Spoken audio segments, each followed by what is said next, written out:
Anda berdoa di rumah, tapi rumahnya nggak disenangi malaikat. Bagaimana rizkinya bisa turun? Nah, belajarnya begitu. Misal malaikat Mikail ditugaskan menurunkan rizki misalnya. Apa sifat-sifat yang menyertai malaikat Mikail itu? Senang tempat yang bagaimana? Senang amal yang bagaimana? Senang keadaan kita seperti apa? Sehingga dengan mengenal itu kita persiapan supaya rizki mudah turun.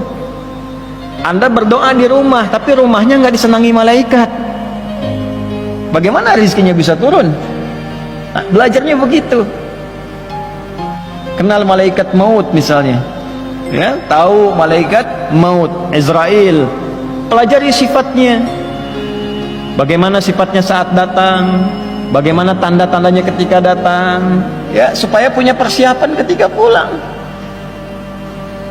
Nah, ini yang kemudian kita keluarkan, sehingga dengan pendekatan 6 itu sampai qada dan qadar. Biasanya yang 5 itu mudah dikaji dan agak mudah dipraktekkan, tapi yang ke-6 itu seringkali dipertanyakan. Kalau yang ke-5-nya kuat, yang ke-6-nya mudah, maka sama seluruhnya antara suka dan duka. Kalau sedang suka itu bersyukur, kalau duka dia bersabar, maka sampailah kepada level halawatul iman. Ya, ya Allah, kenapa harus saya yang di PHK? Ya, terus kenapa harus orang lain? Ya Allah, sampai kapan sakit ini akan hilang?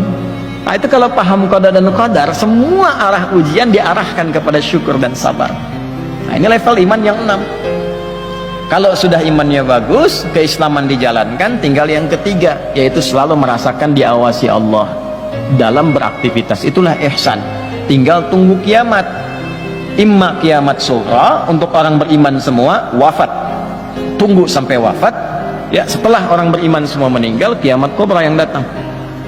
Dalam rangka dia kemudian akan menuju wafatnya, dia akan melewati berbagai era. Pelajari eranya supaya antum tahu antum hidup di era apa. Karena nanti ada beberapa era itu yang akan dihadapi, kata Nabi, di masa depan, saat Nabi bicara 15 abad yang lalu. Ya. Apa di antara eranya? Anda akan saksikan ada suasana yang terbalik. Ya, mohon maaf, kebaikan dinilai dengan kesalahan, kesalahan tiba-tiba jadi baik. Ada hobinya materialisme, meninggikan bangunan, memperbanyak harta, tak peduli bagaimana meraih caranya. Ada banyak keterbukaan dalam aurat. Nah, hidup di era apa? Kalau hidup di era itu, apa solusinya dari Nabi yang memberikan bimbingan kepada kita? Itu aja jalani sampai meninggal. Nah, itulah yang pokok. Hadis-hadis terkait dengan ini dikumpulkan oleh para ulama maknanya, maka menjadi materi sebagai pedoman hidup. Itulah yang dikenal dengan adab di kemudian hari.